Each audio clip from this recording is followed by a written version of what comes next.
म्हातारं नेलं, म्हातारी नेली, राग भरलं पाण्यात. इकडे कुठे नेते? पाण्यातच. इकडे आम्ही माळकरी वारकरी अंड्याला शिवायचं नाही. तिकडे मेलेल्या माणसाची राग पाण्यात टाकायची, तळ हातात घ्यायचं. हा मूर्खपणाचं कळत नाही. कसं काय पिते मला कळत नाही. माझी आई वारली 4 वर्ष झाली. 100 वर्षाची म्हातारी होती. मी नाही नेलं. 5 खड्डे गेले तिथे जवळच. 5 खड्ड्यात थोडी थोडी राख टाकली. 5 झाडं लावले त्या खड्ड्यात. 5 झाडे शिलगले. आईची आठवण राहिली. पाणी खराब व्हायचं वाचलं. टाकायचे 500 रुपये बी वाचले. आपल्या कसं नव्हते बी. किती सोपं आहे. कसं काय पाण्यात टाकते मला कळत नाही. काय त्याला कोणी काही म्हणा विचारच करीन. तुम्ही डोळ्यात समोर आणा तुमच्या वडिलांची राख आईची. 1 ग्राम घेतली, फक्त 1 ग्राम, आणि गिलासभर पाण्यात टाकली. तुम्हाला प्यायला दिलं. प्या, तुमच्या पिताश्रीचं आहे.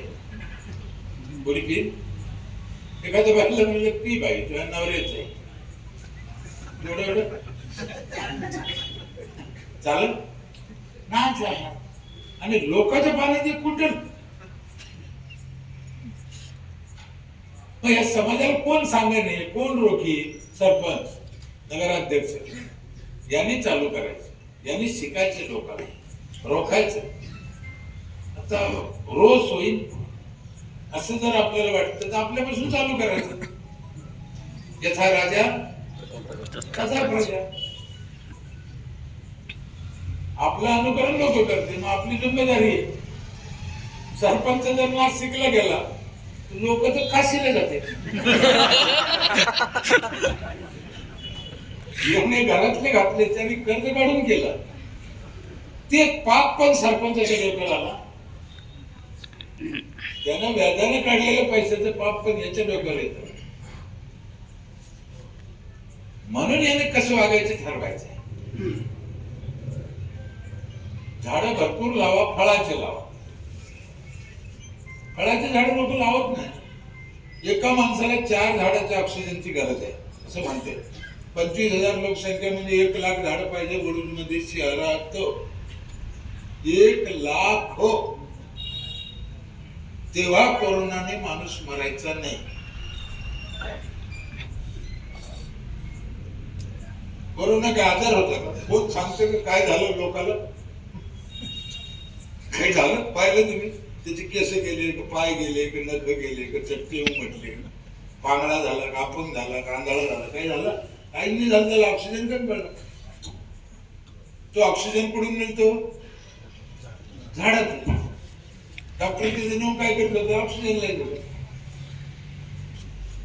मुंबई पुण्यालाच कोण गेले जास्त लोक? लोकसंख्या जास्त, झाडं कमी. 4 झाडाचा ऑक्सिजन एका माणसाला 1 लाख पाहिजे. आणि एक ग्रहित झाड 1 लाख झाड फळाचे शहरात मध्ये काय होईल? पण तेवढी जागा आहे पण फळाची झाडं लाईत नाही. मी म्हणतो सीताफळ लावा, पेरू लावा, जांभळ लावा, नारळ लावा. नारळाच्या ऐवजी पाम लायचे. सीताफळाच्या ऐवजी अशोकाचं लायचे. गुलमोहर लायचे. फळाचे नाही लायचे. तुम्ही पहा गुलमोहर किती. सरकारचं गुलमोहर तर इतकं आहे रोडला. त्या गुलमोहरचा त्याला झाड म्हणायला बी लाज वाटते मला. काहीच नाही त्याच्यात. कोणा सांगा का गुलमोहर मध्ये हा गुण आहे? काहीही नाही. शून्य झाड आहे ते. शून्य. काहीच नाही त्याच्यात. फळाचे नाही लावायचे. लावायचेच नाही. मी रोज सांगतो लोकांना. किती दिवसाची विनंती करतो. 6,000 खेड्यात गेलो म्हणतो मी. 15 लाख किलोमीटर प्रवास झाला माझा.